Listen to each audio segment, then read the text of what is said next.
Hello. আমি হাসান হ্যাঁ, বলো। ফোন করেছি যে আজকে তো 4:30টায় আমরা ডিপ্লোম্যাটদের সাথে ব্রিফিং দিয়েছিলাম ওয়েস্ট ফিলেই, কারণ এদিকে আসা কঠিন তাদের জন্য।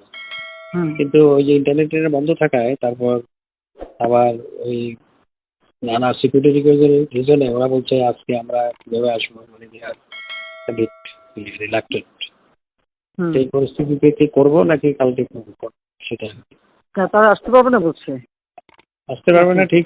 কয়েকজন বলেছে, কয়েকজন বলেছে না, আমার সামনে ফরেন সেক্রেটারি আছে, সিকিউরিটি কনসার্ন ব্যক্ত করেছে। আচ্ছা, না যেটা বুঝছে নেই তো অসুবিধা, তাই না? হ্যাঁ, হ্যাঁ, যদি আসতে যেটুকু যদি বলতে পারো ভালোই হয়। বলতে পারলে ভালো হয়। রাইট, আমি একমত।